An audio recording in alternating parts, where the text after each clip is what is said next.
न्याय मिळत नाही अशा परिस्थितीमध्ये जनतेच्या दरबारातही तुम्हाला न्याय मिळत नाही, तुमच्या जागाही निवडून येत नाही, मग अडचण ठीक आहे. तुम्ही म्हणतात न्याय व्यवस्थेत मिळत नाही, इकडे पोलीस प्रशासनात मिळत नाही, प्रशासनात मिळत नाही, संसदीय कारभारात मिळत नाही, जनतेत तुम्हाला का अपयश येतं? नाही, जनतेच्या न्यायालयामध्ये न्याय मिळाला नाही असं तुमचं म्हणणं आहे? लोकसभेला एका महाराष्ट्राने, या महाराष्ट्रातल्या जनतेने ठरवलं, सर्व समाजाच्या सर्व धर्माच्या लोकांनी ठरवलं आणि लोकसभेचा इतिहास करून दाखवला. विधानसभेला असं काय झालं 2 महिन्यामध्ये की सरकारने फार मोठं ऐतिहासिक काम केलं आणि विधानसभेला फटका पडला विरोधकांना. यंत्रणा, मी परत सांगतो, निवडणुकीची सिस्टीम आता बदललेली आहे.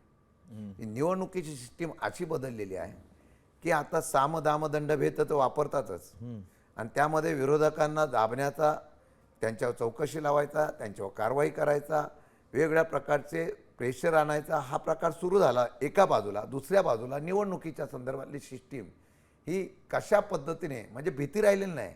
उद्या आपण असं वागलं तर निवडणूक येऊ का, उद्या आपण निवडणुकीला समोर गेल्यानंतर लोक आपल्याला निवडून देतील का, ही भीतीच राहिलेली नाही ना सत्तारूढ पक्ष. म्हणून हे सगळे जे प्रकार बघतो ना त्याचं तेच कारण आहे. त्यांना माहिती आहे मध्यंतरीच्या काळामध्ये ज्यावेळेला पक्षाची लोकसभेच्या निवडणुकीत झाले बरेच लोकप्रतिनिधी परत मूळ पक्षात यायचा विचार करत होते, त्यावेळेला त्यांना सांगण्यात आलं तुम्ही काळजी करू नका, तुम्ही निवडून येणार आहे.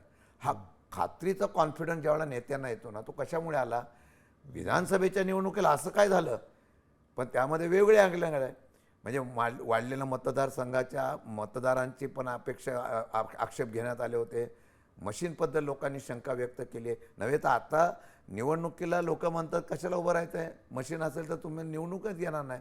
निवडणुकीला उभं राहायला कोण मागत नाही. ही परिस्थिती निर्माण झाली वेगळ्या पद्धतीचं. मग आर्थिक बळ, वेगवेगळ्या योजना, म्हणजे निवडून येण्यासाठी तुम्ही 4 वर्ष काही नाही केलं तरी निवडणुकीच्या वेळेला जर कदाचित लोकांना त्यावेळेला शासकीय पैशातून लाभ देणाऱ्या योजना दिल्या तर मग निवडणुकीचा फंडा काय, आता तोच आहे. या संदर्भामध्ये खरं म्हटलं तर जनामध्ये जाऊन, जनमानसामध्ये जाऊन आंदोलन करणं, आक्रोश करणं हे गोष्ट वेगळी आहे. लोक 100% महाराष्ट्रात असं म्हटलं तर, मी इतर राज्याचं म्हणत नाही, मग महाराष्ट्राची जनता एवढी सुज्ञ आहे की ती विचार केल्यानंतर इतिहास घडू शकते. परंतु जर आता तुम्ही मला सांगा, पूर्वी असं कधी होत होतं? हल्ली कुठलाही विषय घ्यायचा आणि त्याला वेगळ्या प्रकारचा वाद निर्माण करून द्यायचा, समाजामध्ये फूट पाडायची, समाजामध्ये दरी निर्माण करायची आणि त्याचा फायदा राजकीय घ्यायचा. हे नवीन जर फंडे जर आल्यानंतर वैचारिक लढाई राहिली कुठे आता?